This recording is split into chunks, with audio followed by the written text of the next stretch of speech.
Good evening, everyone. The regular meeting of your City Commission for Tuesday, March 11, 2025 will come to order. Please join me in silencing your cell phones. Madam City Clerk, please call the roll. Commissioner Perrine. Here. Commissioner McGurk.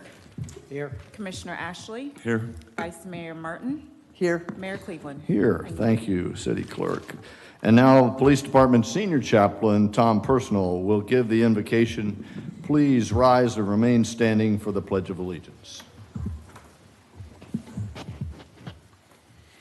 Let's pray. Heavenly Father, thank you so much that we live in this wonderful community, Lord. We're so grateful and thankful that somehow we have been so blessed to be here, Lord.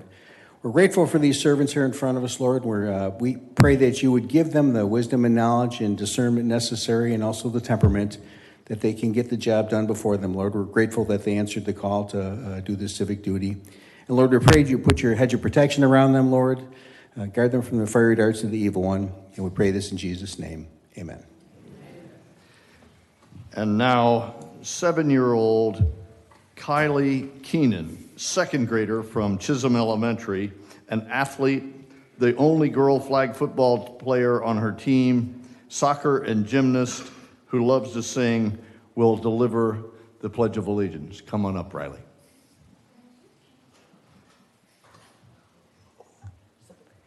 I pledge allegiance to the flag of the United States of America and to the republic for which it stands, one nation, under God, indivisible, with liberty and justice for all. Thank you, Riley. Please be seated. Congratulations, Mom Lindsay Strasberg, the VP and co-founder of Upward Trend Academy. Thank you so much for doing such a great job with your kids.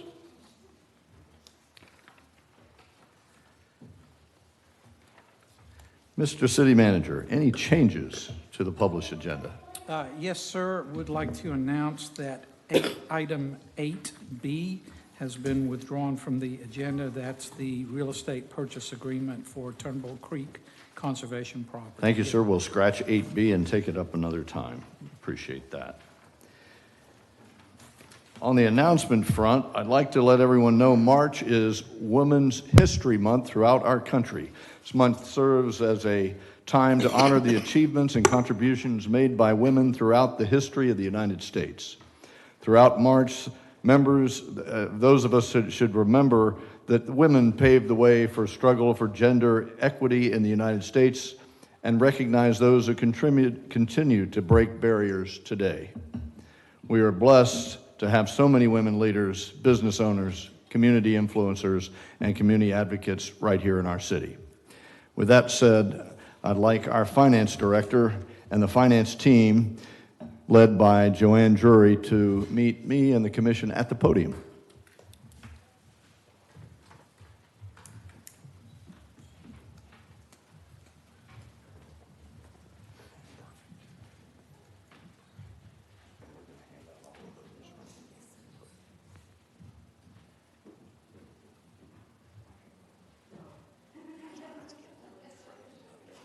Yeah, come on out in front, folks. They want to see you, not us. Come on out front. White today.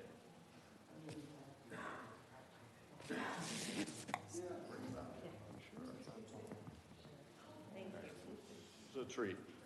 The City of New Smyrna Beach proclamation recognizing Government's Finance Professionals Week from March 17th to March 21st, 2025.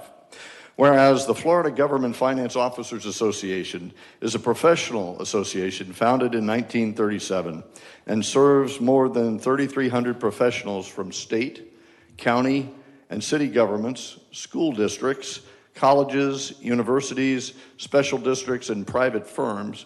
And whereas the FGFOA is dedicated to being your professional resource for providing opportunities through education, networking, leadership, and information. And whereas this Government Finance Professionals Week is sponsored by the FGFOA and its member governmental organizations, is a week-long series of activities aimed at recognizing government finance professionals and the vital services they offer to our state and local community.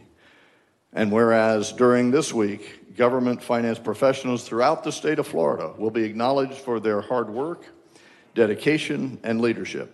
Now, therefore, I, Fred Cleveland, the mayor of the city of New Smyrna Beach, hereby proclaim March 17th through March 21st, 2025 as Government Finance Professionals Week in the city of New Smyrna Beach, and encourage all citizens, officials, and government employees to participate in events that recognize and celebrate Government Finance Professionals Week. In witness whereof, I have hereunto set my hand and set the seal of the city of New Smyrna Beach to be affixed to this document the 11th day of March 2025. Joanne, congratulations, and your team. Yes.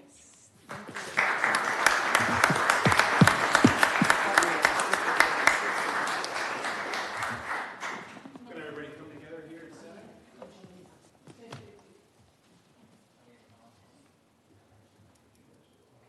on us on three. 1, 2, 3. Thank you. Thank you.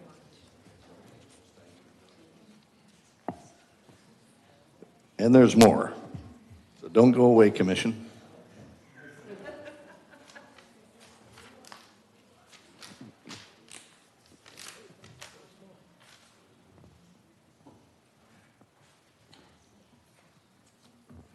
Ladies and gentlemen, I'd like to present to you the Florida State High School girls basketball champion team, New Smyrna Beach CUDA ladies. Come on up.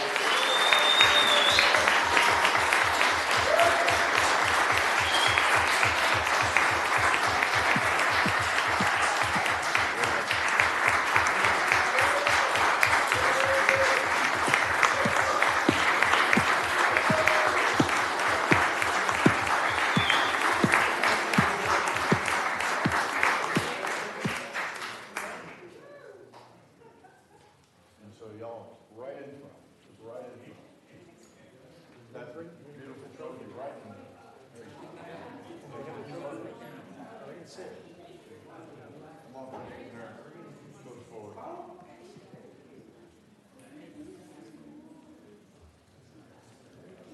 All right, folks, wait till you hear this. The City of New Smyrna Beach proclamation honoring New Smyrna Beach High School girls varsity basketball team, the 2025 Florida High School Athletic Association state champions.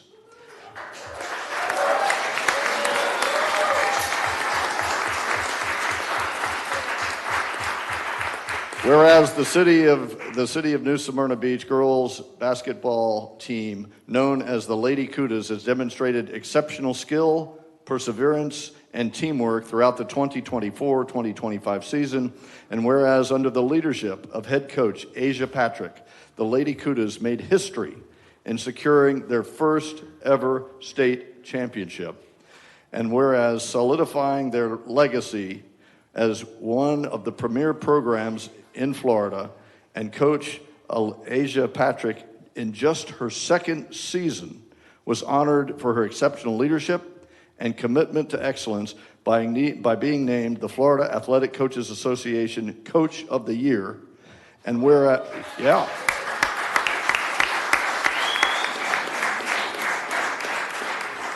And whereas the team's success was also made possible by the outstanding efforts of assistant coaches Carmela Walker, Dominique Munden, Shakiva Jones, Tawana Hayes, and Pop Mitchell, who played a crucial role in developing and guiding the players to victory. And whereas the Lady CUDAs ranked #1 seed showcased their championship pedigree in a thrilling 56-49 victory over the #3 seed Gainesville Hurricanes, powered by a 30-point performance from Marshall University signee Olivia Olson.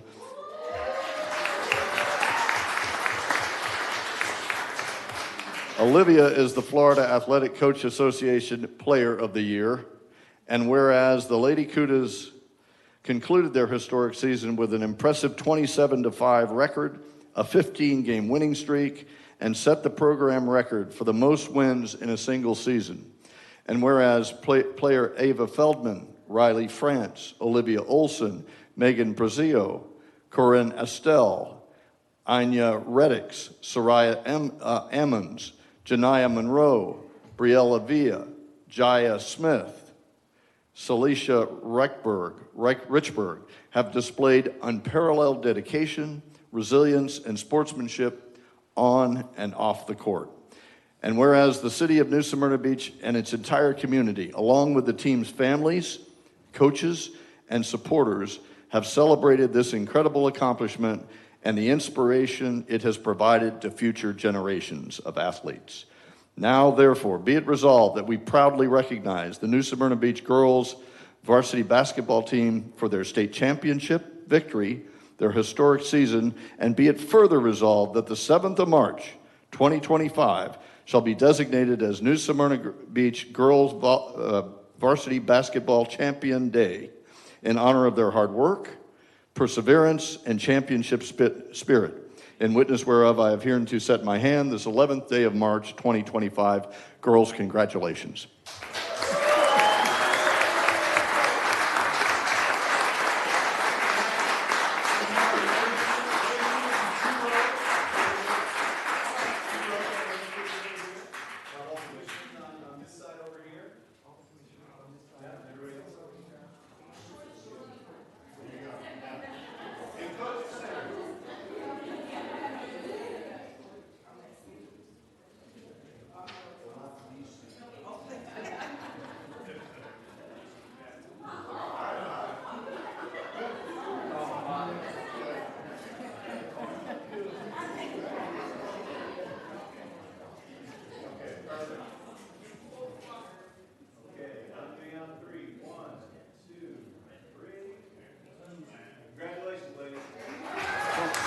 Don't leave.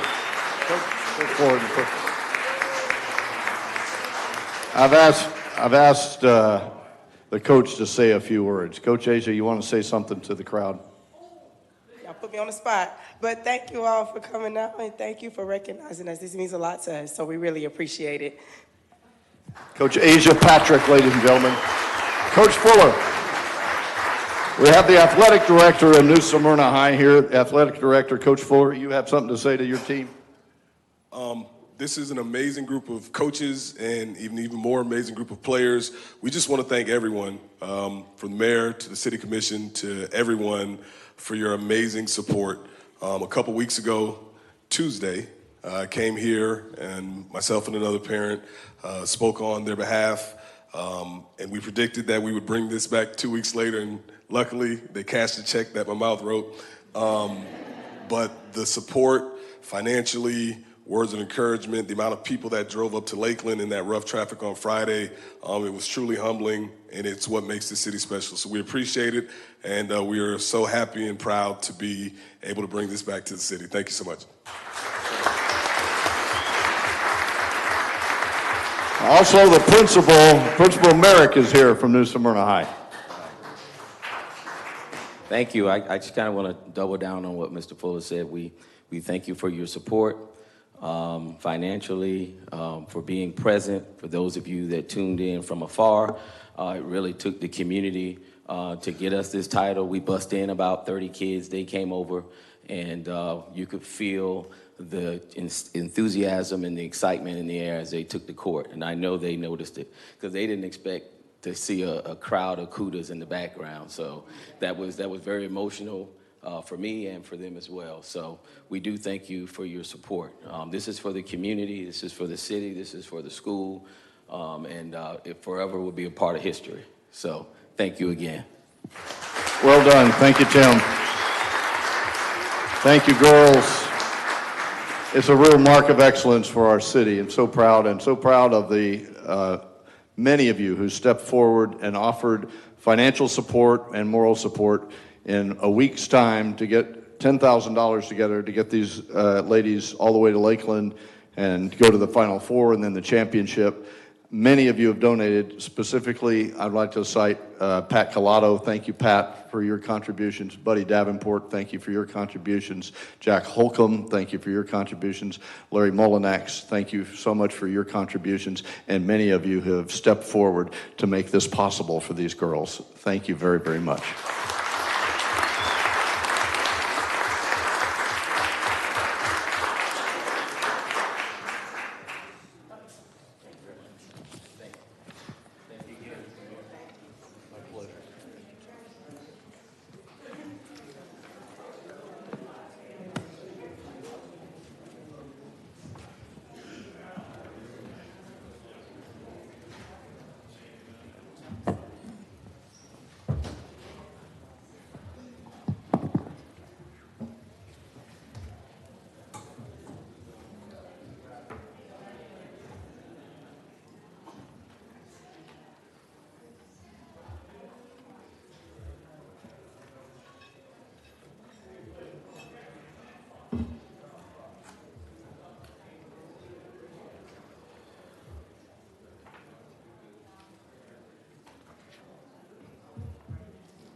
Let's move on to the city manager's report. Mr. Cowper, if you will, sir.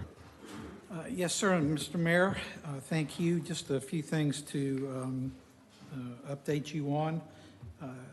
This Thursday, March 13th, the commission will meet in annual strategic planning session. That will go from 9 to 4. Again, that is on Thursday. We are also making preparations for the State of the City presentation. That will be on April the 21st at the Brandon Center. Wanted to report that we did follow up on a number of issues and concerns that were brought forward during the last commission meeting.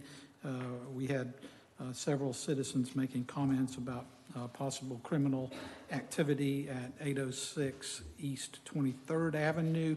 The police chief has been very much engaged in that issue.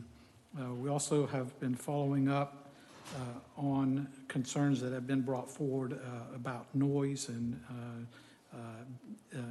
noise related to different venues, particularly in the historic district. So we are following up on that. We also followed up on concerns brought forward about Washington Street and pedestrian safety and traffic concerns there. I do believe we issued a fairly high number of citations in that area for various infractions. You have before you the annual budget. This is the 2025 year budget that you have a printed copy of that. That document is now available on the city's website, and if you're looking for something to read, that's a really good read. These guys did an outstanding job putting that document together. It is an incredible amount of work, so congratulations to the finance staff. And just a few other things attached to your city manager report. This time around, you'll have the monthly capital project update, your update on stormwater, and your update on parking. Those reports are all available on the city manager's update on the website. That's all I have, sir. Thank you. Thank you very much. Appreciate that. I note that it is March and we have the budget. So thank you, Joanne. Thank you so very much. That's a big, big accomplishment. And now it's time for public participation. For any of you that would like to address the commission, this is your opportunity for a monologue. It's not a dialogue. We won't be answering questions, but we will be listening. We enjoy hearing what's on your mind. If you have a concern about your neighborhood, somebody that in the city staff that you'd like to recognize for doing an exceptional job, or just a general comment, we'd welcome the opportunity to hear you. You come forward, and if you'll offer, when you get to the microphone, your name and address for the record, you'll see the green light come on. That means you have 3 minutes. With 1 minute to go, the yellow light will come on, and you should be done when the red light comes on. Please come forward if you have anything to offer for public participation.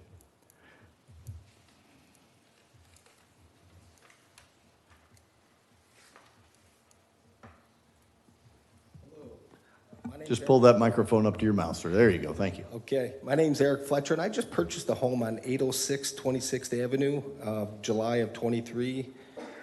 And 3 months after that, I started getting flooding. I'm getting a lot of flooding from the road in my backyard. It's come into the house a couple times. My foundation is kind of sinking now. My driveway's kind of been all buckled up. And I'm kind of concerned about my neighbors. I think they've overbuilt their properties where it doesn't comply with Volusia County, the 60% non-permeable surfaces. And I think that's causing most of the flooding there. I've talked to the city engineer. They're talking about putting a drain in, but that could be a year or two, so I just don't know what to do in the meantime. Appreciate your comments, and we'll be in touch. Okay. Thank you for the comments. Anyone else for public participation?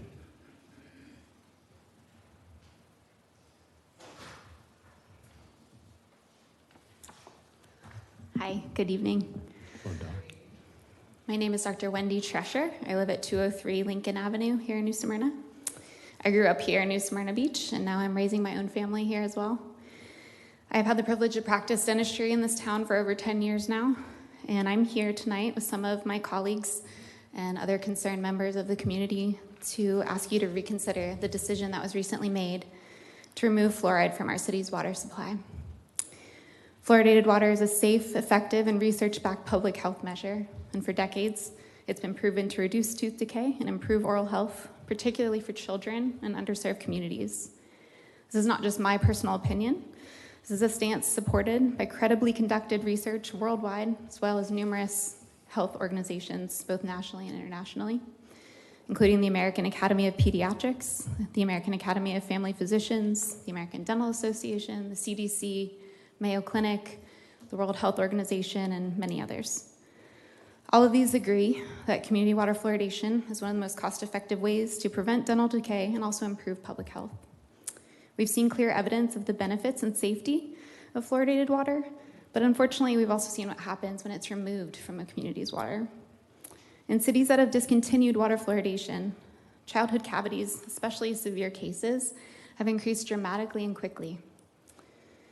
These increases are not just numbers, they represent real children who are suffering real preventable dental pain, infection, and sometimes even permanent damage. Early dental disease often leads to emotional, social, and physical difficulties that can last a lifetime, and this is something that I see in my practice every day. I'm also concerned about the process by which this decision was made. The Utility Commission, to my understanding, is made up of appointed officials without healthcare or public health expertise, and they made this significant decision without input from health professionals, public health experts, or the broader community in this area. I believe that decisions regarding the health and well-being of our residents should not be made based on business or political interests, but with consideration of what is best for the public.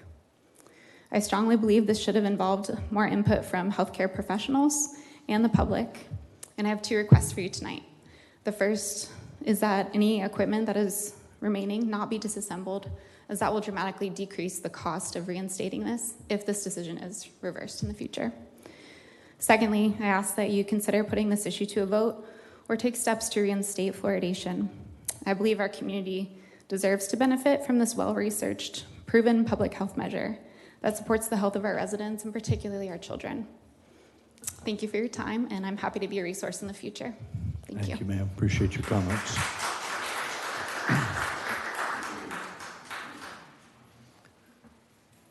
Ms. Atherin, good to see you. Thank you. Donna Atherin, 684 Corbin Park Road, New Smyrna Beach.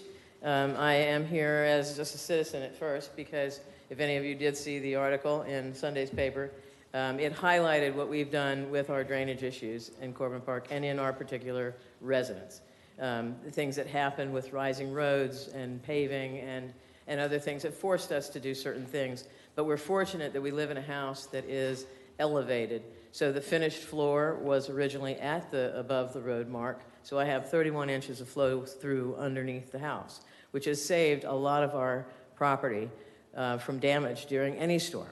So eventually I'd like to begin a dialogue with each of you about changing some of our building plan codes to start looking into more of that build up and floor level above where it needs to be, but keep that opened underneath to allow flow and less of a footprint with our building. And any new construction will also benefit from something like that by saving money on the fill dirt. So eventually I would like to sit with each of you and begin that dialogue. Second, under my other hat, the Turnbull Creek Preservation Board is looking to come at the next meeting at the end of the month to give you a full report on what we have done, what we've accomplished, and what's been looking at us for future plans for the project that we've been assigned to. I look forward to giving you that report at the end of the month. Thank you. Thank you, Donna. Appreciate your work here. Shy. Hello, my name is Shy Morris. I'm here representing the Peace Project Incorporated, also the Peace Arts Youth Garden at 546 Washington Street. I'm here as a request from the mayor to come read a letter that my organization drafted and also a letter from a supporting partner. I asked if my time runs over, if I could just finish out my second letter, that would be great.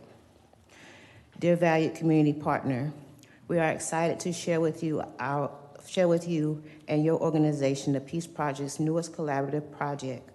We will bring organizations like the Marine Discovery Center, Dream Green Volusia, and Stetson University to the Inner River Lagoon together with our Westside youth to expand the education, involvement, and inspiration that motivates critical environmental stewardship. As you may know, our current nonprofit organization, the Peace Project, provides STEAM, science, technology, engineering, art, agriculture, and math-based learning models for youth in the community. It has demonstrated a strong track record for engaging underserved youth, promoting environmental education, and fostering hands-on conservation efforts in our priority community. Now we are currently working with the Indian River Lagoon to establish the coastal restoration of all beaches and shorelines, Crabs Explorer Initiative, which will provide much-needed habitat restoration for the Indian River Lagoon, build community resilience, and drive long-term environmental responsibility. We envision a partnership with interested student volunteers from your organization and in the community who would assist in working on water quality and habitat restoration, working in a plant nursery through artificial oyster reef creation and installations, rain gardens, stormwater management, and filtration projects. Participate in the youth workforce development by helping train local people in environmental science, conservation, and sustainable business practices. Power community engagement and environmental justice, ensuring that historically underserved neighborhoods play an active role in restoring and benefiting from the health of our Indian River Lagoon. The Peace Project invites your organization to partner with us in this important endeavor. We anticipate the positive working relationships developed between all of us in this community, and the Peace Project will be dynamic, inspirational, and lead to our program's success. A letter from your organization affirming your support of our partnership would be very much appreciated and helpful in the advocacy towards our grant proposal. Now I'd like to read a letter from Stetson University, who is partnering with us, if that's okay. With speed. Huh? With speed, Shai. Okay, great. Dear Ms. Morris, I'm pleased to offer this letter of support for your One Lagoon application and to indicate our excitement about a collaboration between Stetson University and Peace Project Incorporated. Through your proposed coastal restoration of all beaches and shorelines, Crabs Explorer Initiative. For several years, I've been impressed with how your Peace Project programs have impacted so many young people in historically underserved communities in the Southeast Volusia through its intersection of art and growing food. As the director of Stetson's Sustainable Food System Program and chair of the Department of Environmental Science and Studies, we look forward to developing a more formal partnership to promote our shared goals for integrated science, technology, engineering, art, agriculture, and math education. Stetson's new Hatter Ready initiative centers immersive learning through community engagement and a core part of Stetson's experience. Faculty are now seeking more opportunities in local communities for students to learn by doing, including working side by side with younger students to share their own classroom knowledge. As a collaborator on this project, faculty and students from our programs will offer volunteer hours and training workshops for the youth in your program in the field techniques for testing water quality and establishing green water infrastructure and other native and edible landscapes, elements that filter stormwater and reduce runoff. We will assist with youth force development by providing fundamental education about the principles of environmental science, conservation, sustainable business practices, and political advocacy, particularly as they apply to protecting our waterways and ensuring healthy environments and food systems. We also plan to host crafts projects participants on our DeLand campus at the Stetson Aquatic Center for a day of activities to learn about low-impact development, green water infrastructure, and the value of participants immersing themselves in our campus for a day. We'll help the crafts participants imagine becoming a part of a college community and inspire them to consider opportunities for continuing their education after high school, possibly in environmental and food production fields. Stetson's Natural Science Division is running a multidisciplinary National Science Foundation STEM project that provides full tuition scholarships and four-year mentors in science majors and active involvement in research activities for students from lower income backgrounds. I imagine that your youth who emerge as the stars in your crafts project will become excellent candidates for inclusion in our future NSF STEM cohorts. We look forward to this growing relationship and supporting your efforts to engage young people in protecting our beloved Indian River Lagoon. Sincerely, Wendy Anderson, Professor and Chair of Environmental Science and Studies. Thank you, Shai. Would you like to leave a copy of that with the city Actually, I clerk? prepared a whole packet for everyone. Perfect. Thank you so much. Appreciate your comments. Anyone else for public participation?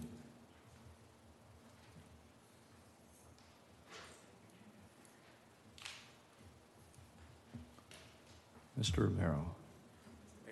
How are you, bud? Jess Romero, 708 South Cooper Street. On item 8A, I was looking at that, and I noticed that doing the research in the past, the three charter members, which is city manager, city attorney, and city clerk, all had contracts, and they come under contracts. I looked at the end dates for these contracts, and I could not find an end date for the city attorney's contract.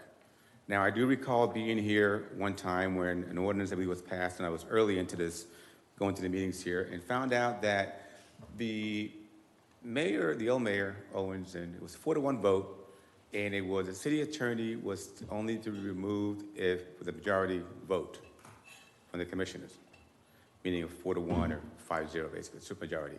So my question is, do we have an attorney for life here? Because if I don't see an end date on her contract, when does the contract expire? We have one for the city manager and also for the city clerk. They're about 3-year contracts. But I could not find an end date on the city attorney's contract. If someone send it to me, I really appreciate it. Thank you. Thank you for your comments.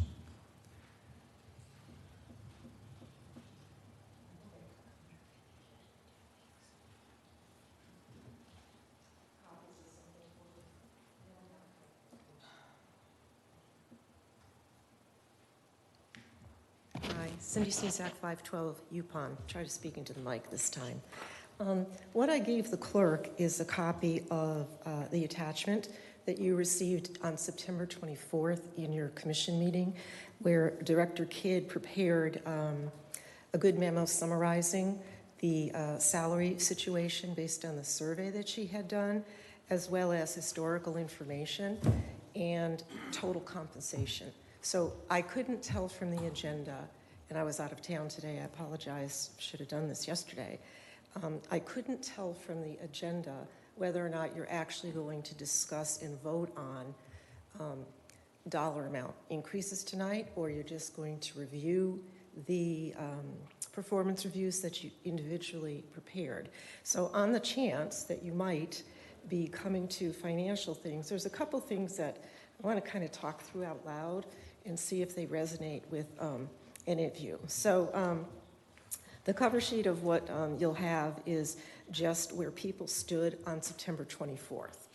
And the next page is a comparison, both for the city manager on one sheet, and then the next sheet is a comparison for the city attorney.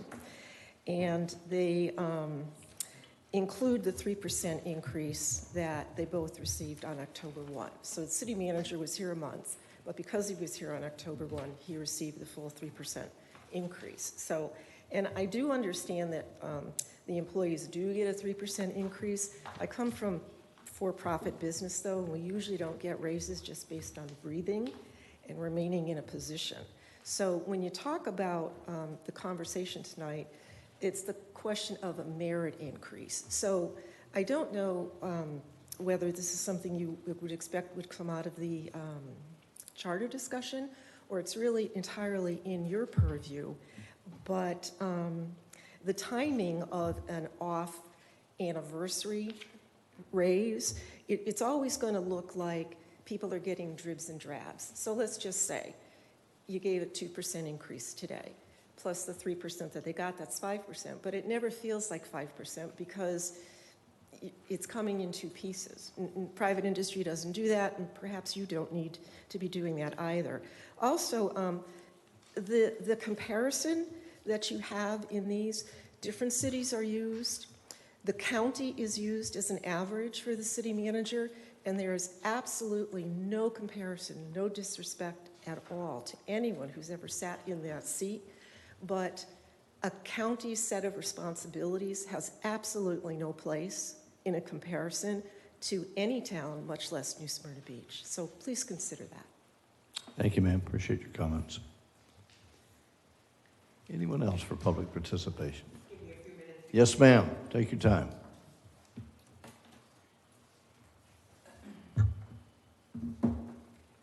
Good afternoon, good evening, rather. My name is Patricia Blake Harris. I live at 524 North Myrtle Avenue, New Smyrna Beach. I'm here tonight to, I guess you say, give everyone a little update on our mayor's help in the West Side.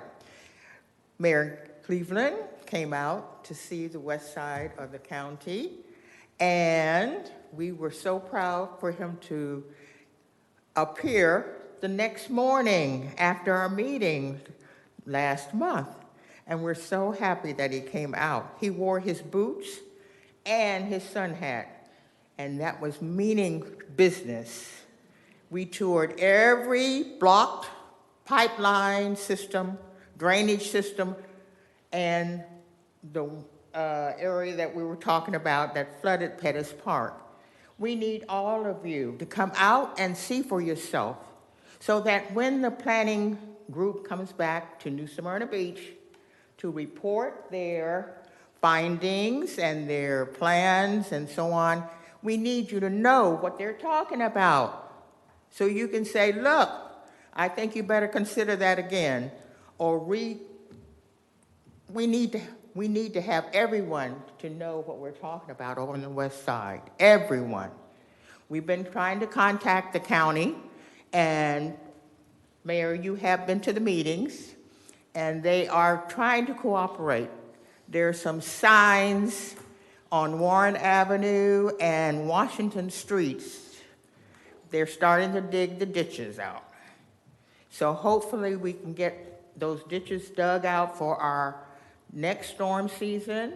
It's coming up really soon. So we want everyone to remember that and bring that up when the planning committee comes back to New Smyrna. Please help us out. Remember us. The West Side community needs all of you to think about us. Thank you. Thank you, Ms. Harris. Appreciate your comments. Anyone else for public participation? Seeing none, public participation is now closed. We'll move on to the consent agenda. Does any member of the commission wish to comment on any of the items A, B, or C? Any of my colleagues wish to pull any of the items A, B, or C? Seeing none, I'd entertain a motion to approve the consent agenda. I'll make that motion. Thank you. We have a motion and a second. Madam City Clerk, please call a roll. Vice Mayor Martin, Yes. Commissioner Perrine, Yes. Commissioner McGurk, Yes. Commissioner Ashley, Yes. Mayor Cleveland. Yes. Thank you. On to administrative items and new business. We've got Director Kidd here, our HR director, for the presentation of our appointed officials' performance evaluations and what will follow thereafter. Good evening, Mayor, Commissioners. Thank you for having me this evening. I'm here to discuss the city manager and city attorney evaluations. They are dictated in the city manager's contract. It's not dictated in the city attorney's contract, but we all decided to participate to give Carrie a chance to be evaluated also. So the city manager's contract directed a 6-month evaluation of Mr. Cowper's initial performance to be conducted, and he would be eligible for a merit increase should the commission desire to award one. The city manager serves as the chief executive officer of the city. He's responsible for implementing the policies and directions of the commission and directs the day-to-day operations of the city, including supervision of staff, facilities, budget and finance, program implementation, and capital improvement efforts. The mayor and each commissioner evaluated Mr. Cowper's performance for his first 6 months of service.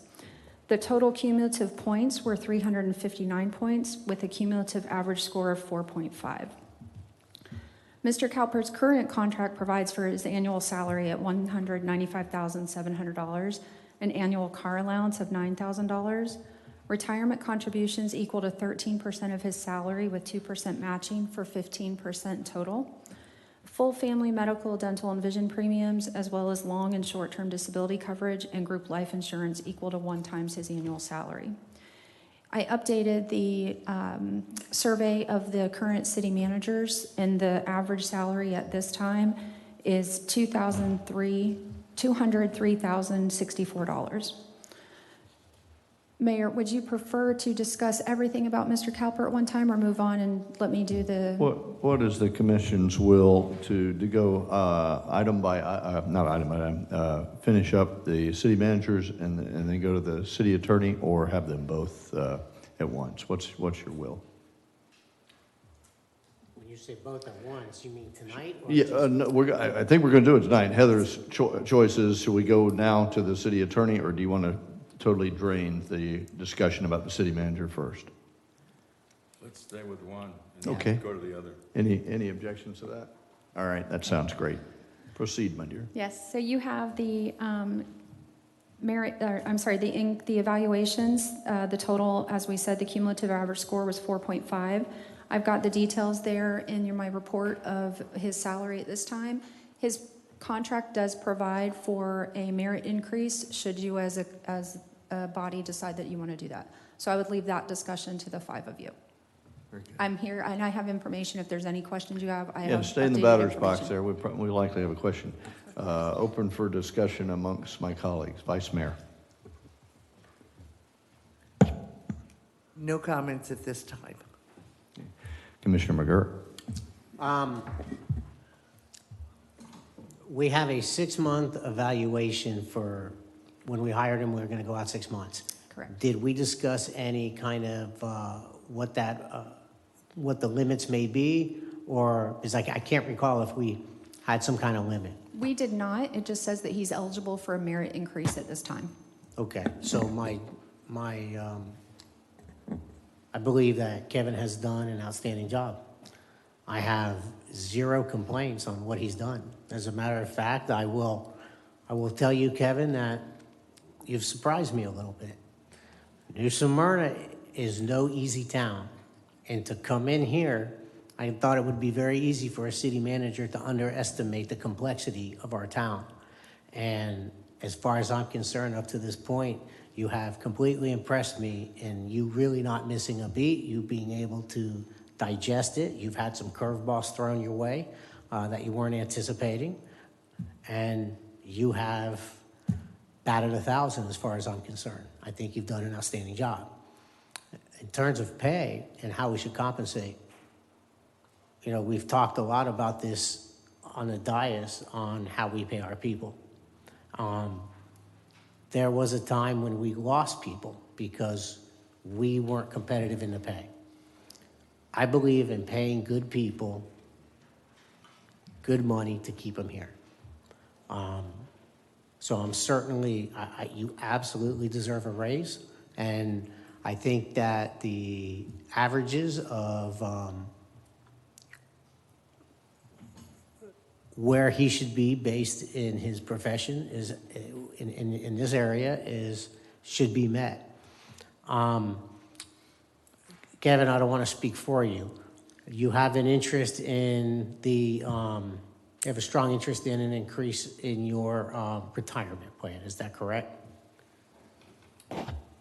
Yes, sir. One of the things that I had mentioned is the disparity between the retirement contribution in my contract versus the city attorneys, and I had made the request that you look at that and perhaps equalize that. Okay. Where is his current salary, and where should it be in terms of what should we be paying him a competitive wage? In other words, where's that at? Give me some idea as to.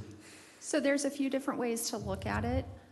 We can look at the average of the county that includes all of the cities, and we include the county in that because we do consider them a competitor when we look at where any employee here might move to. When we look at that average, if you compare everyone in our county, the current average is $201,000 529. If you look at just the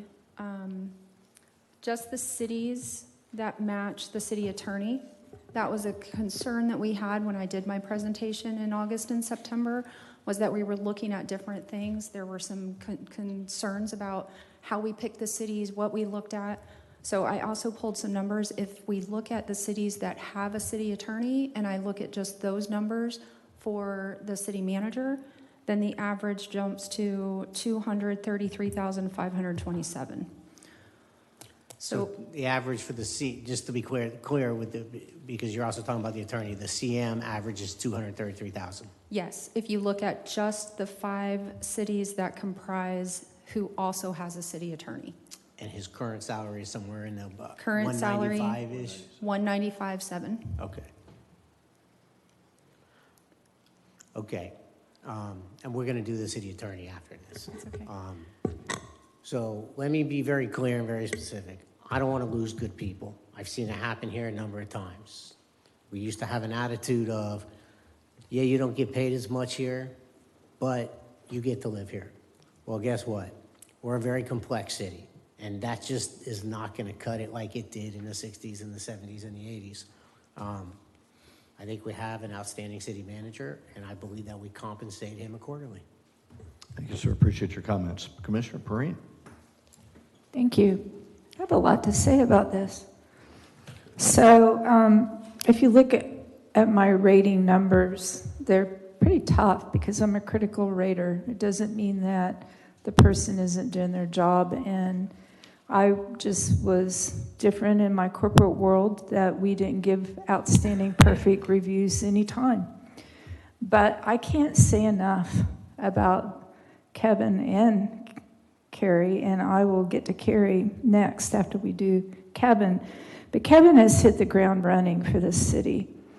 I've been very impressed with everything he's done. He's done so much with process improvements. He's evaluated staff. He looks into ways to make our enterprise accounting profitable. He is showing results. He had pages and pages of accomplishments he's done in 6 months. It's been very impressive to me. He hasn't held back. He's done a fabulous job. I don't want to lose him. I feel like we were a little on the conservative side when we brought him in because we could and we didn't know what we were going to get. And then if it didn't work, we could be up here right now going the other way. And we're not. We're very blessed. And we look up to these two people with all of everything we do. It revolves around citizen complaints, problems with, different staff departments. Guess where the buck stops? It stops right there with both of these. She keeps us out of legal trouble, and he keeps the whole cogwheel moving.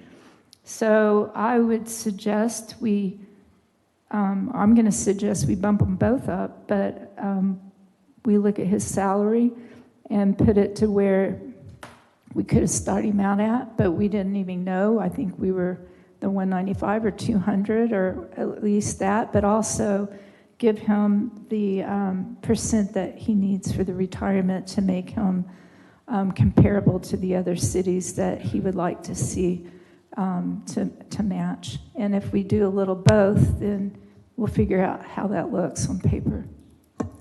Thank you, ma'am. Appreciate that. Commissioner Ashley. Thank you, Mr. Mayor. My experience with Kevin so far has been tremendous. My background is mostly in the private sectors, as you all know. And Kevin's method of doing business, method of analysis, ease of conversation, and help to the new commissioner has been tremendous. So I think that regarding salary raises, bonuses, whatever income we want to talk about, I think we need to think about this city being a little bit, not a little bit, maybe as above average as we can afford. And I think that averages should be for some other city. Above average performance, above average people, and above average pay is what we need to strive for. I think we're getting there. I mean, I'm the new guy on the block, but it seems to me that if we keep hiring people like Kevin, the city's going to be a lot better off. I also want to note that in one of my discussions about the city finances, Kevin has discovered $16 million that was heretofore buried in the numbers, and I think that is something that is worthy of a little bit more money on his part. So, thank you. Thank you, sir. Appreciate it. Commissioner Martin, now would you like to talk? Well, I will say, as I told Carrie and Kevin this morning, I do see things that I would like for them to look at and working on, but I also think that they are worthy of increases, and I have no problem with the money that is being discussed. So. Thank you, ma'am. Appreciate that. So first off, for those watching here in the room tonight and those who will be watching this recorded, this is an extremely awkward discussion to have about one's personal salary and one's personal performance to be aired before the general public. Due to our rules in the Sunshine State, we do that, and it is not my favorite thing to do in public. I'm a praise in public, rebuke in private type of leader. And so Cowper walks in here, and we throw 2 hurricanes at him. We have a challenge with the finance director and wind up replacing the finance director. The police chief retires. We have challenge in the city clerk's office, and that's just what you may know about. There are a compendium of things that the commission is privy to that are going on behind the scenes. And I was concerned that maybe he was not up to the task, and that this would be perhaps, as he's a seasoned 30-plus year veteran of city government, that this might be his last hurrah. And he would be thinking this, like many of our citizens, is a retirement town.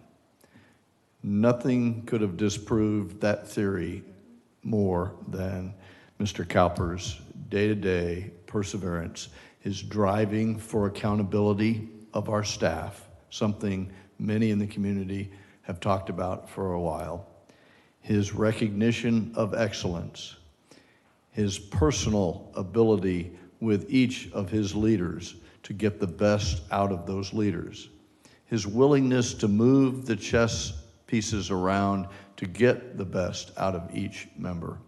He is the chief executive for the city. He is acting the part, and I look forward to finding out what we can do to reward him for the behavior.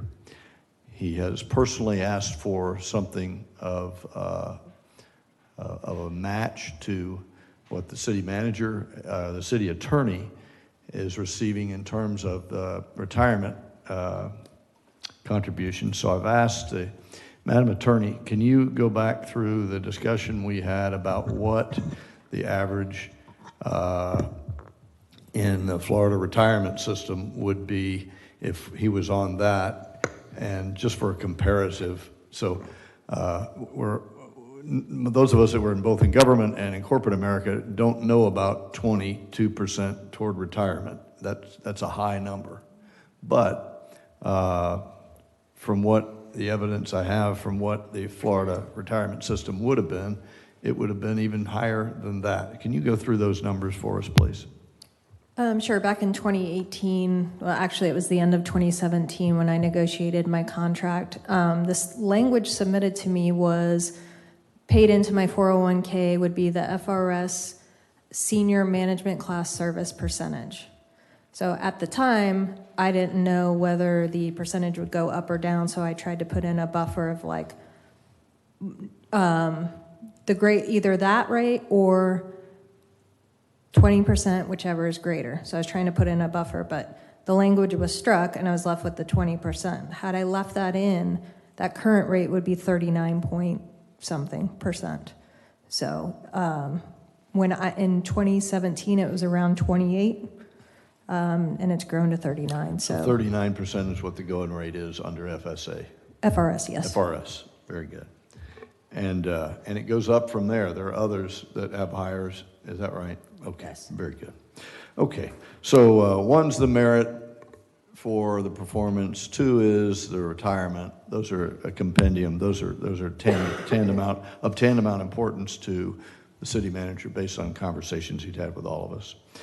What is the will of my colleagues? I will make a motion to accept the money discussed, the retirement, the raises that have been discussed. There's a variety of numbers, and so do you have, I've got a variety written down here. It's kind of a range depending on what comparative group you pick. Anybody with more specificity will help both the finance director and the HR director find that number. You want to comment from us? That'd be great. Yes, sir. Okay, well, we have 200, I think the average was $233,000. Is that? 233 is the average of the 5 cities that also have a city attorney, just to be clear. So the... Wait a minute, we're talking about city manager. We're talking about the city manager, but I gave you 2 numbers. So the first number is if you take all of the municipalities that have a city manager, that average right now is 201,529.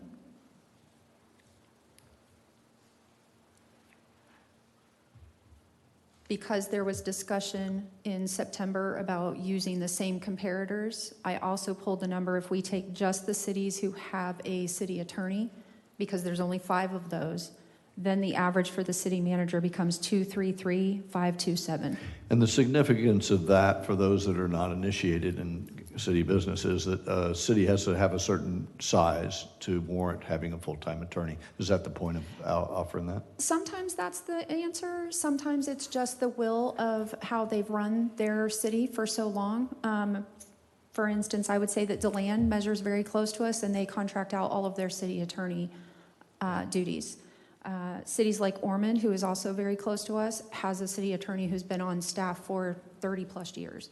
So that just depends on how the city decides to operate.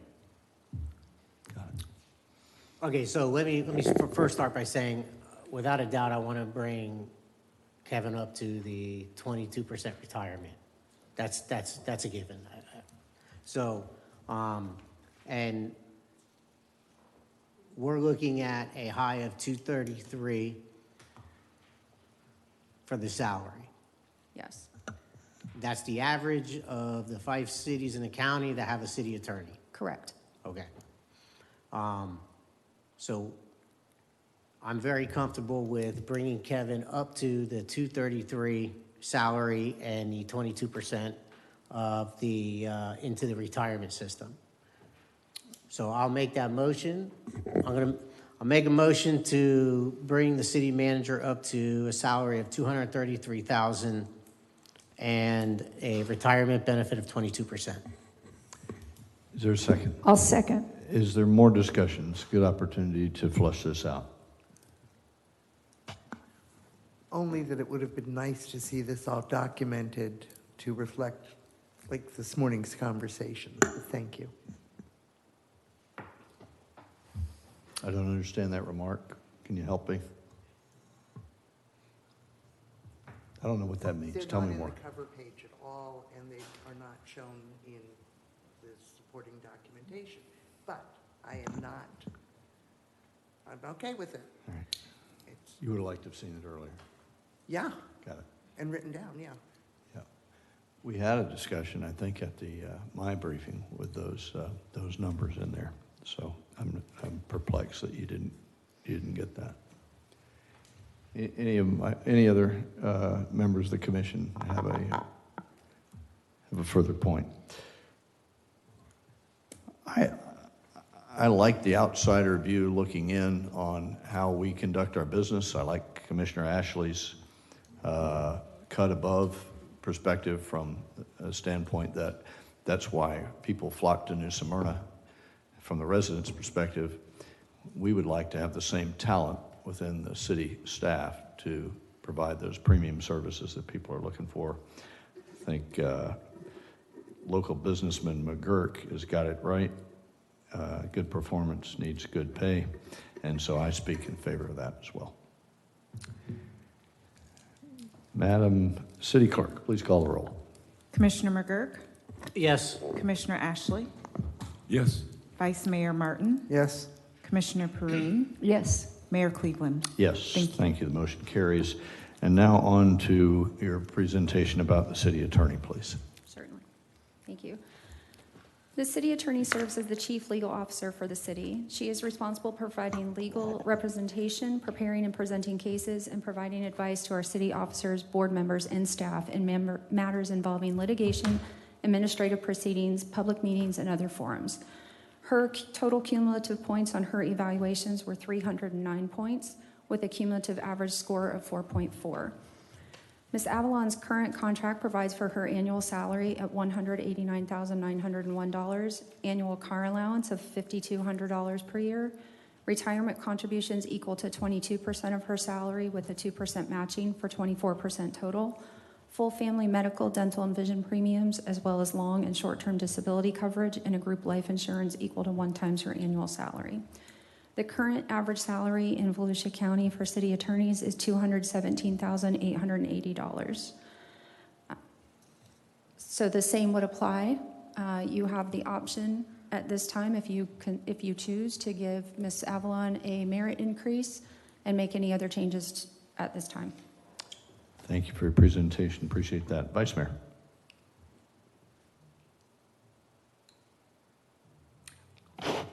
Nothing to add. No comments from you. Okay, very good. Commissioner Ashley. I'm in favor of a merit increase for Carrie. She has been extremely helpful to me, and she has demonstrated to me that she has vast knowledge of this legal situation that we're in. So I appreciate your efforts, and thank you for your help. Thank you, sir. Appreciate that. Commissioner Perrine. I agree with Commissioner Ashley. Carrie has not only been here 8 years, she provides a wealth of legal knowledge to us and our staff. She has a great staff that she's built, and she keeps us out of a lot of lawsuits that has saved our taxpayers an enormous amount of money. The 8 years of experience and the wealth of knowledge that she has brought. She's board certified for the city, county, and local since 2018. We couldn't go out and find somebody like that. So in relationship, I'm going to make a motion just to kick it off to bump her up to 220 plus match the car allowance, and then you guys can take it from there. I'm sorry, repeat that again. Bump her salary up to 220 and then match the car allowance that Mr. Calver has. I'll second for discussion. Very good. We have a motion and a second. We'll continue discussion. Anything more from you, ma'am? No, thank you. Very good. Commissioner McGurk. So I just want an opportunity to talk about our city attorney a little bit. This, I think, has been the biggest change from a department head, or not department head, of the 3 that the commission hires. I have served long enough to have different city attorneys. I have chaired the TPO and had access to attorneys and some other boards and committees I've served on. And I will tell you that there's a common theme, common MO with a lot of attorneys that I have experienced while serving in public office. And a lot of it has to do with when you come see them and talk to them for advice on a specific issue, they don't give you a lot of specifics. They'll kind of put you in a direction, but they're basically saying, this is for you to decide. They stay out of it as much as possible. We hired Carrie, and I got to tell you that I feel like I have a true legal advisor when I need advice, which is in this community, we got a lot going on. That's often. She is always willing to meet with me, and she, more importantly, is always willing to think through the question that I have and help me with me understanding not only the process, but what my options may be. And she's very clear when she tells me, gives me a legal opinion. And we all know we can make whatever decision we want up here.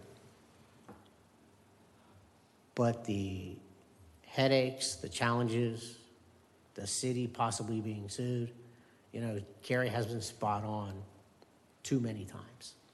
And it is probably, at least for me, and the 3 different people that we hire, has been the most relieving because it was challenging in the past. So I have someone who I can believe in and someone I can trust and someone I can come to for legal advice. And I want to thank you for that. That has been a wonderful experience and makes my job a lot easier. So I absolutely agree in giving her the merit increase and support the motion. Thank you, sir. Appreciate that. I'd like to offer my remarks. I'd like to start by understanding, if I could address Commissioner Martin, your scores are nearly half of many of the other scores. Can you help me understand what the point was of marking her where you did? I'm sure you've got good reason, but it was so different from the others. I just wanted to know. Well, I noticed that Commissioner Breen had some in common with me, but I thought long and hard, and the easiest thing to do would have been to just tick off the number 5. That would have been the easiest. But I wasn't sure how helpful that was. So as I remarked in meetings this morning, I have no problems with the salary increases, but it's also just a way of communicating some thoughts, some actions that I would like to see, but it's not a denigration of the work they've done. It's me being thoughtful rather than just putting in checks. I think they've both done great work. And I have no problem with the merit increases. But I was being thoughtful in terms of where I thought there could be room for at least looking at things or perhaps improvement, taking a second glance. That's it. I appreciate that.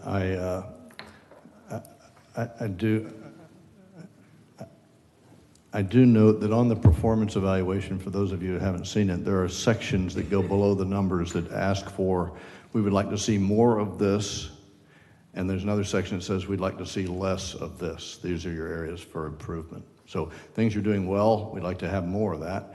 Things you're not doing well, we'd like you to stop it or change it. So that section is a qualitative assessment. The implication that the rest of us just checked the 5-0 block because it was easy is not accurate at all, Commissioner Martin. I gave it very thoughtful consideration. And so on the aspirational goals for the future, that's in my section of what I'd like to see do more. And so if this is truly an evaluation of what you have done, then those marks should reflect what has already been done. So in my view. On to my comments publicly to the attorney. We have had a bumpy road in a lot of ways, and there's a lot of learning for a new Diaz member on what you can do, what you should do, what you might do. And I would like to tell you it's black and white and easy. There are not. It is shades of gray and interpretation and study of what is proper. And how do you understand that? How do you determine that? Usually it's from case law. And so Ms. Avalon, through case law, has been able to explain many things that you and I would think would be just fine, just proper, but totally improper under sunshine law, under Florida statute, and under how we have operated in the past. And she has accented every time we have an opportunity for improvement and better behavior, how to help the Diaz members proceed to getting the better results rather than just do like we've always done it for decades. So I admire you for that. There are other cities who have a bevy of attorneys that are specialists in every single area of the law. Our attorneys are utility players. They can play any position of any type of law, and when they need assistance, they go and get it through a contract, through a contact that they have, that we go and contract out a certain amount of work. But when you talk about the entire package of our 3 attorney staff, we have a bargain, a bang for the buck, unlike many other cities that do a whole lot of exporting. And our specialists, those that are on the staff, number twice as many as we have. So when you get a city attorney like we have, who is training Shay and Grant to be her replacement every day by her actions, that's the leadership I'm looking for. Somebody who says, I'm not going to be here forever. I want you to be ready to fill my chair. So I admire that immensely, and I speak in favor of the motion. Any follow-up? Madam City Clerk, please call the roll. Commissioner Ashley? Yes. Vice Mayor Martin? Yes. Commissioner Perrine? Yes. Commissioner McGurk? Yes. Mayor Cleveland? Yes. Thank you, Director Kidd. Appreciate your work on this. Okay, we're going to delete item 8B and move on to the public hearings. There are no quasi-judicial hearings. But a public hearing will be conducted for the adoption of the following ordinances regarding annexation of property at 707 Corbin Road. Madam City Attorney, if you'll lead ordinance 0825, 925, and 1025 by the second time by title only, please. Yep, and just one clarification. So the annexation and the comprehensive plan amendments are legislative. The rezoning is quasi-judicial, but for, when we looked at process improvement, we take them 3 at a time. And so it's just easier to put them under public hearing. So just that fine detail. For clarity, it is not quasi-judicial. Just the rezoning, but in these, no, we call for the public and nobody's here. Perfect. Yes, we'll make sure that happens. Ordinance number 0825, an ordinance of the City of New Smyrna Beach annexing .47 plus or minus acres of property located on the southeast corner of Page Avenue and Corbin Park Road, addressed as 707 Corbin Park Road, providing for redefining boundaries of the city, designating the property within Commission Zone 1, providing for public hearing, providing for required filings, providing for conflicting ordinances, providing for severability, and providing an effective date. Ordinance number 925, an ordinance of the City of New Smyrna Beach amending the comprehensive plan, changing the future land use designation of .47 plus or minus acres of property located on the southeast corner of Page Avenue and Corbin Park Road, addressed as 707 Corbin Park Road, from Volusia County urban low intensity to city low density residential, providing for amendment of the associated comprehensive plan maps to show the area incorporated into the city, providing for public hearing, providing for conflicting ordinances, and providing an effective date. Ordinance number 1025, an ordinance of the City of New Smyrna Beach rezoning .47 plus or minus acres of property located on the southeast corner of Page Avenue and Corbin Park Road, addressed as 707 Corbin Park Road, from Volusia County R4A urban single-family residential airport overlay to City R2A single-family residential airport overlay zoning district, providing for conflicting ordinances, providing for severability, and providing an effective date. Thank you, ma'am. Appreciate that. Our senior planner, Mr. Mathan, is at the podium. We're ready for your report, sir. Yes, sir. So the property owners have requested a voluntary annexation, comprehensive plan amendment, and a rezoning from the Volusia County future land use designation of urban low intensity and a Volusia County zoning designation of R4 urban single-family residential with an A attached for the airport height notification zone, to a city future land use designation of low density residential and a city zoning designation of R2 single-family residential with an A attached for the airport height notification zone. The site contains approximately 0.47 plus or minus acres. It is located on the southeast corner of Page Avenue and Corbin Park Road. And at the regular scheduled meeting back on February the 3rd, 2025, the Planning and Zoning Board voted 6-0 to give a positive recommendation to the City Commission to approve the requested overall annexation application. The Planning Department also recommends the City Commission to approve the requested annexation, small-scale comprehensive plan amendment, amending the future land use to city low-density residential and rezoning to city R2 single-family residential with an A attached for the airport height notification zone. And that concludes the summary of the staff report. So if any questions the commissioners may have. Any questions for Mr. Mathan? Seeing none, thanks, Bob. Thank you. Appreciate that. Public hearing is now open. Are there any citizens who wish to speak on this topic? Please come forward and you'll be heard. Seeing none, public participation is now closed. Commission will consider the adoption of each ordinance separately. Is there a motion to approve ordinance 0825? So moved. Is there a second? Second. Madam City Clerk, please call a roll. Commissioner McGurk? Yes. Commissioner Ashley? Yes. Vice Mayor Martin? Yes. Commissioner Perrine? Yes. Mayor Cleveland? Yes. Thank you. The motion carries. Is there a motion to adopt ordinance 0925? So moved. A motion Second. and a second. Madam City Clerk, please call a roll. Commissioner Ashley? Yes. Vice Mayor Martin? Yes. Commissioner Perrine? Yes. Commissioner McGurk? Yes. Mayor Cleveland? Yes. Thank you. The motion carries. Is there a motion to adopt ordinance 1025? So moved. A motion Second. and a second. Madam City Clerk, please call a roll. Vice Mayor Martin? Yes. Commissioner Perrine? Yes. Commissioner McGurk?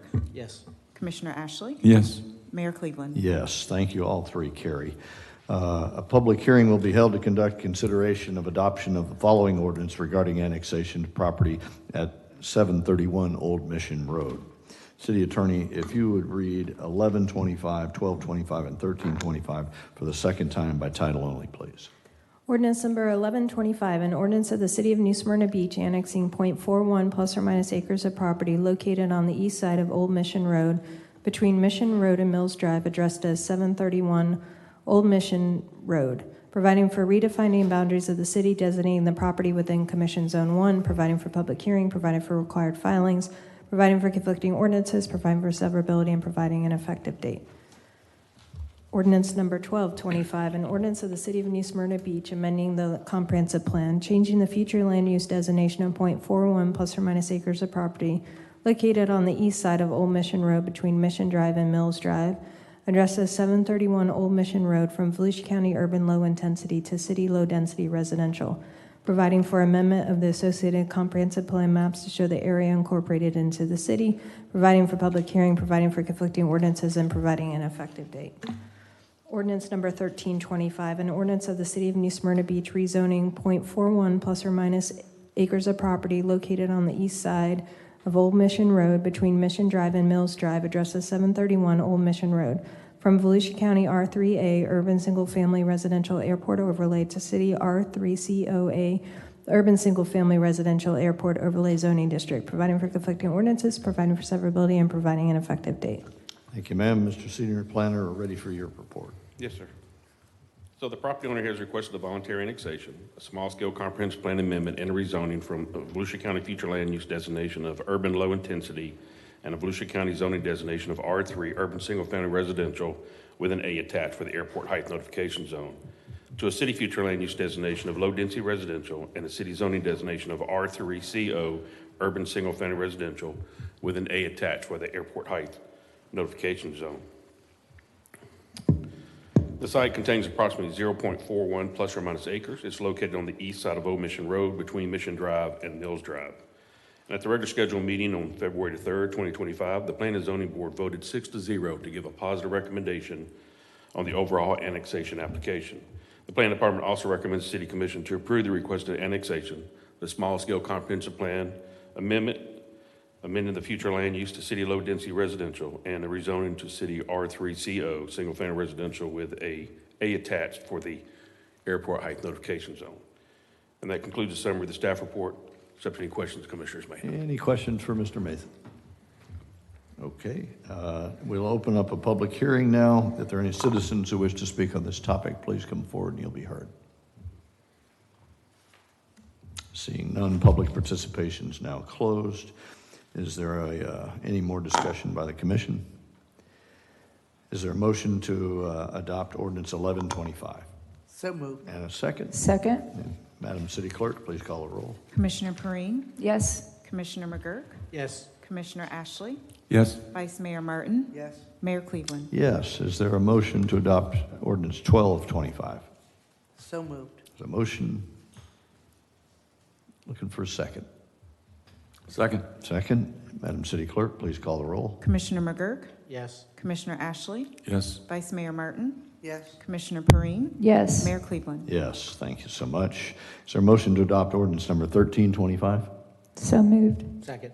Motion and a second. Madam City Clerk, please call the roll. Commissioner Ashley, Yes. Vice Mayor Martin, Yes. Commissioner Perrine, Yes. Commissioner McGurk, Yes. Mayor Cleveland. Yes, all adopted. Very good. On to Section 11. There's our first readings of ordinances. City Attorney, if you would read Ordinance 1425 for the first time by title only, please. An ordinance of the City of New Smyrna Beach granting a non-exclusive franchise to SJP Enterprises LLC, DBA, Prince Containers to provide construction and demolition debris removal services within the City of New Smyrna Beach, outlining franchisees' duties, providing terms and conditions under which such franchise shall operate, providing for severability, providing for conflicting ordinances, and providing an effective date. Thank you, ma'am. Appreciate that. And second reading public hearing will be March 25th, 2025. March 25th. Got that. Thank you very much. On to Mayor and Commission reports. Vice Mayor Martin, yours, ma'am. Getting there. Okay.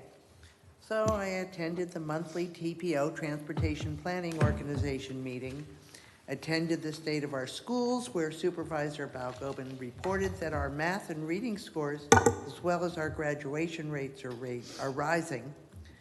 Joined in another Habitat for Humanity open house, Go Mark, and received an updated community resource catalog.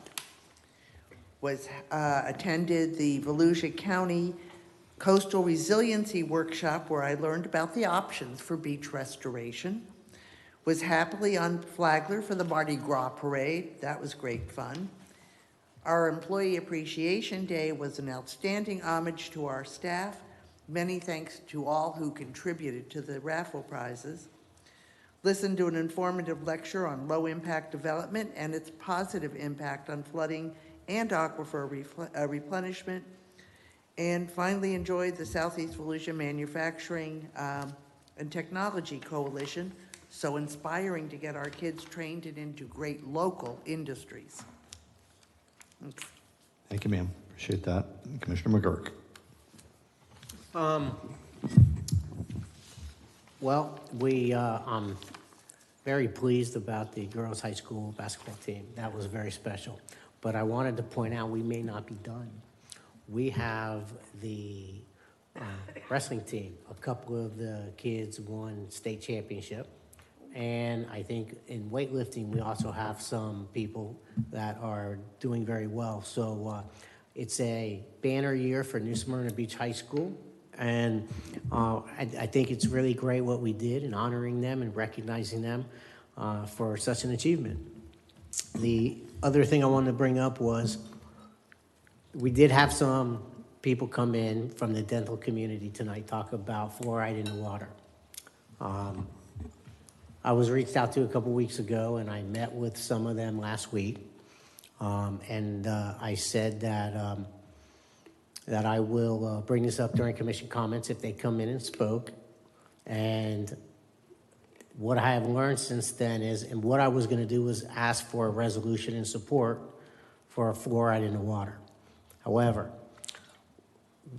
SB Senate Bill 700 may take the ability for us to make any determination out of that and put it at the state level, which would take fluoride out of the water.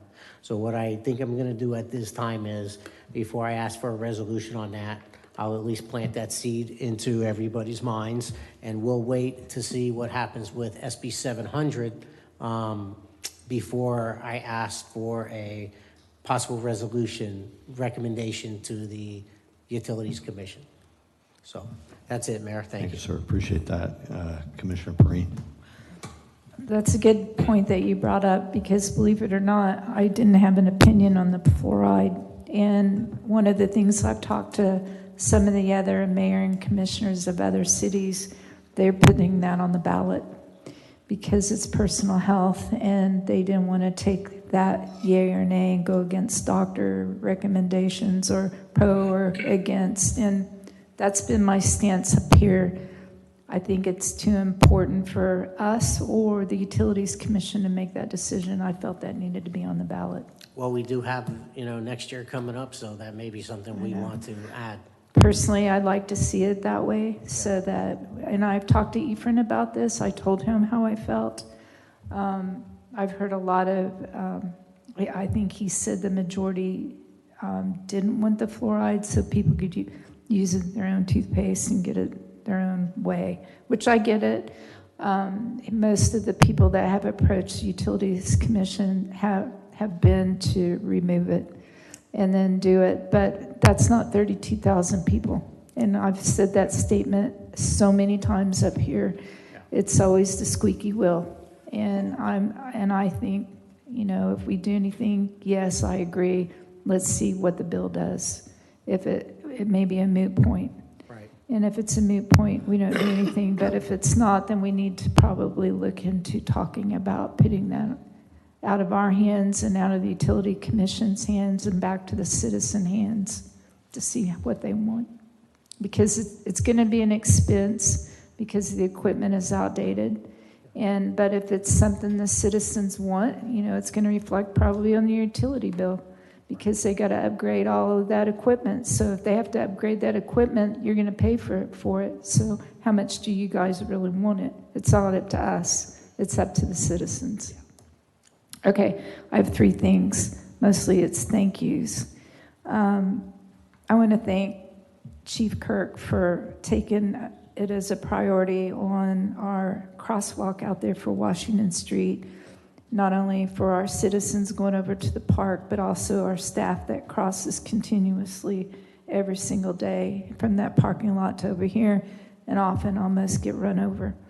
So thank you for those citations, and I hope you continue with that and work with David Ray to see what we can do quickly because it's still scary.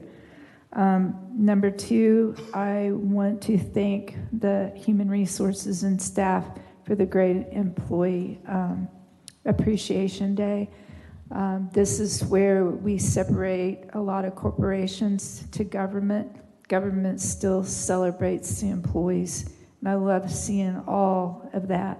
I hope that never goes away because, and I said that last year, a lot of businesses, what they do is they cut the turkeys. You know, they don't give turkeys anymore for Thanksgiving. They cut the parties. They cut the employee appreciation. I don't want to ever see that. And this is where I think it's a time that we can all thank everybody and give back. And I just really love what you did. Third is that day I got there a little bit late because I spent all morning. I carved out a couple hours, but I ended up spending 3 or 4 hours during the Farmington Land Management and seeing their conservation that they have done with all of the thousands of acres that they have in Edgewater and New Smyrna. I was pretty shocked at how much goes into land conservation. We don't just turn it over and make it conservation without managing it. When you do that and you don't maintain it, then you have forest fires and you have all kinds of other issues. So as we go forward with this bond money that we've been buying properties with, we also need to consider what are we going to do and how are we going to maintain these properties that are in conservation? Do we have access? Are we keeping the ditches cleaned out? Are we getting the underbrush cleared with fires that are controlled? It's not just let's buy the land and turn it into nature. There's work with that. And I encourage everyone to go out there and tour that to see what proper land management is. They have staff that does that. We don't really have the dedicated staff to manage this land that we have in conservation right now. So it's going to be a topic that we're going to have to bring up in the near future. Good. Thank you very much, ma'am. Commissioner Ashley. Yes, I have a couple of comments. First, I'd like to compliment Chief Kirk. I had the pleasure of meeting him last week, and he is a cut above a lot of people, and I wholeheartedly support you, sir, and thank you for the meeting. Next, I had a chance to tour our airport, and again, we have a gem there that is really not well publicized. World War II vintage airport, and named after an ace who was a 2-war ace, World War II and the Korean War. We need to shout that kind of stuff out at the rooftops. It's very impressive. Secondly, or third, Venetian Bay keeps moving along, and we keep clearing ditches, and it looks like the St. Johns River Water Management District lifted the penalty, and Kevin lifted the moratorium, and things are going on nicely so far. The anticipation in Venetian Bay right now is when the turnover is going to happen. We're right at the very end of the development of the whole area, and the citizenry is asking me, when's the turnover going to happen? So I dig into that once in a while, and that is an ongoing project. I also want to thank Kevin and Carrie for your help. As always, it's been tremendous as the new guy on the block, so that's all. Thank you, sir. Appreciate that. To Chief Kirk and the entire police department team, if you haven't seen his video about the preparedness of our city for spring break, please watch that online. Be able to see that. It's superior, and it's the right moves. We need to strike the balance between talking about what we're going to do about those that are not playing by the rules with something to help the merchants. We want the merchants to succeed on Flagler and Canal. And so in Chief Kirk's conversation that Ava, the PIO, recorded, he talks about, hey, if you're here to have a good time, if you're here to have fun, family-oriented fun, we want you to come. Our businesses are open, they're ready for business, and we're ready for you. So that's a good theme. And then he goes over to the other side and says, now, if you would violate any of our ordinances or regulations, we'll use the full force of our regulations and law to enforce that 100%. What most people don't understand about there'll be no slack, if you will, for maybe that you were violating, maybe you won't. They will be strictly enforced. And so that speaks out to our visiting folks that would come and want to get up on just the edge of the law. And so the translation is, you better keep it down the middle and enjoy yourself within the full extent of the law, or we will do what we're required to do. Businesses are comforted by that. I've talked to many business leaders on many of the businesses around town, not to mention the two main drags, and they're excited about being able to stay open. Thank you and well done. The fluoride, Madam City Attorney, is it possible, since we've made it as public as we can, that this is a call that could be made by the Utility Commission, not made by this commission? Would it be possible for them to say, as Commissioner Perrine or Commissioner McGurk said, I can't remember, they could pass the vote. They could say, we don't want this, but we'd like a vote. We'd like to not make a decision. We'd like to reverse our decision and allow that to be a vote. Wouldn't that have to come to us to determine whether we wanted to vote on it?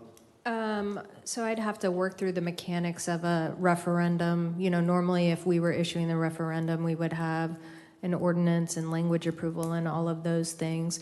My fear is it may be decided by the legislature. So the cost of a referendum, if they say you can't do it, there would be no point in having the referendum. So we kind of need to see how that plays out. Got it. Even if the voters, my point is, can they volley it back here with the intent of us saying we want to vote? We don't want, not us, we want the citizens to vote. So potentially they could say that. Okay. Yeah. Awesome. Hey, the basketball team, the girls' basketball team, just amazing. If you heard Athletic Director Coach Winters talk last time we met, he talked about the winter of winning, and Commissioner McGurk alluded to the other state champions that we have. And so this is an amazing feat for a 5A school like New Smyrna High School. So we plan to, we've got in the works some other ways to recognize all of the success that we've attained. City clerk is working on proclamations for the wrestling team, men's wrestling team, and the women's weightlifting team, each of which had a champion on there. The state of the schools was the first ever state of the school address for the entire county, and they selected New Smyrna Beach to hold it. And it was an amazing expression of the quality of the education that's going in, everything from the arts to academic prowess, to a chart which told, here's where we've been, and here's where we are now, and here's where we're going. By socioeconomic group, by all sorts of slices and dices of demographic. So I don't want to say no child left behind, but they are raising all the boats. The tide is rising all the boats in the city of Volusia. So hats off to the superintendent for that. Employee Appreciation Day, I didn't think it'd get any better than it was last year. I thought Director Kidd and that entire city staff team put on a good one.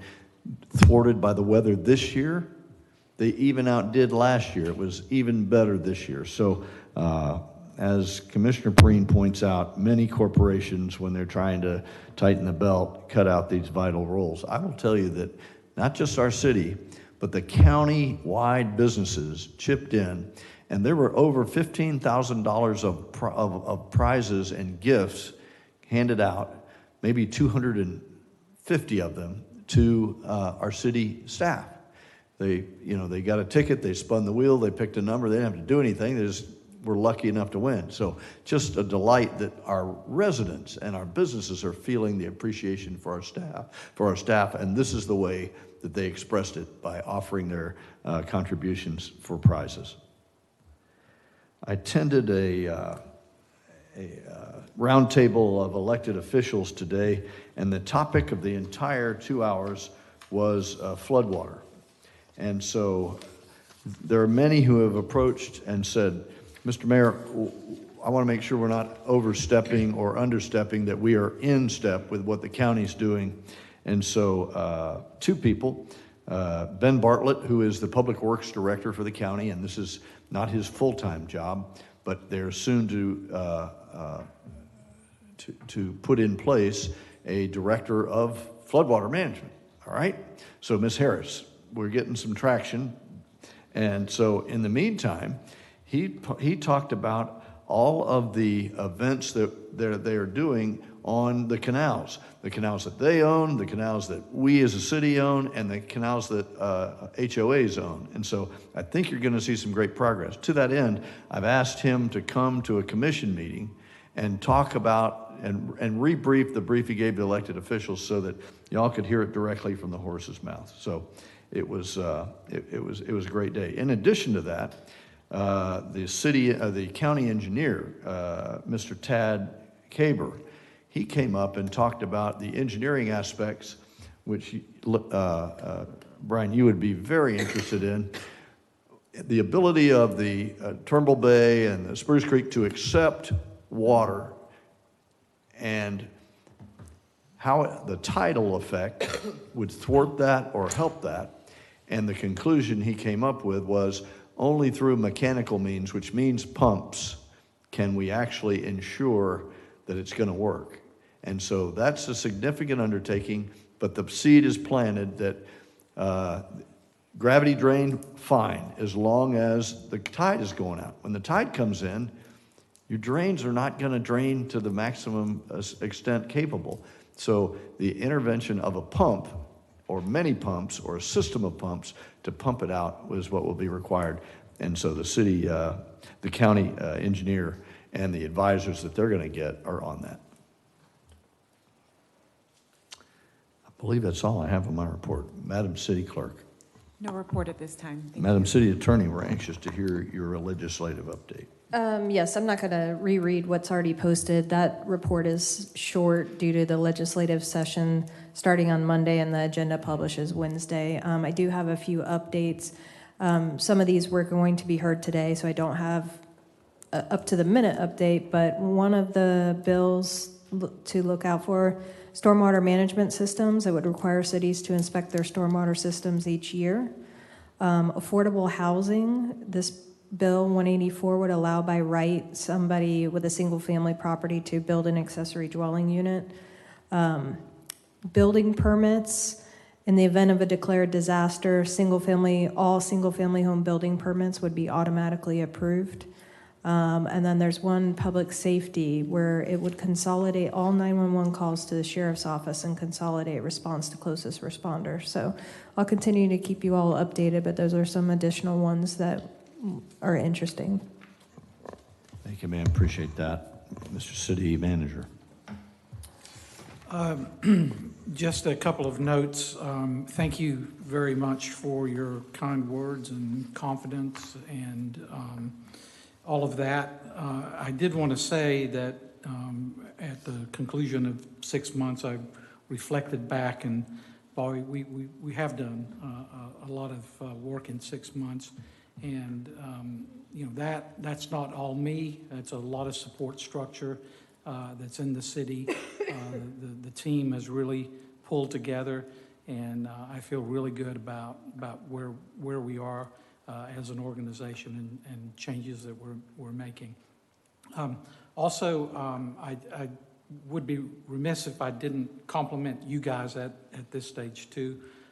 It is very nice for me to be involved with a group of elected officials that are as engaged and informed and educated on issues as you guys are.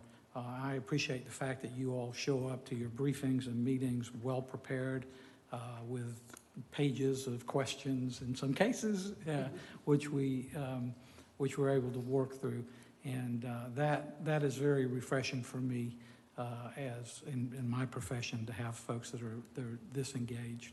And I think that reflects very well on the city. We are a very well-governed city, and that is apparent to people that come here that watch us do business. And in terms of community and economic development, that goes a very, very long way. And so I just wanted to express my appreciation to you. Thank you. I'm not quite as elegant, but I would like to tack on. I really appreciate it, and it's an honor to work for New Smyrna Beach. Thank you, ma'am. Appreciate that. Just as a reminder to all of us in the public, we will see each other again on Thursday, March 13th, for a workshop in this room. And the commencement time, sir, what time do we start? I'm sorry, the workshop is Thursday. It is at the Brannon Center. At the Brannon Center, Yes, all right. sir, and it will start at 9. Thursday at 9, public participation welcome, all-day workshop on strategy. Okay, very good. Without further ado, thank you all. We're adjourned.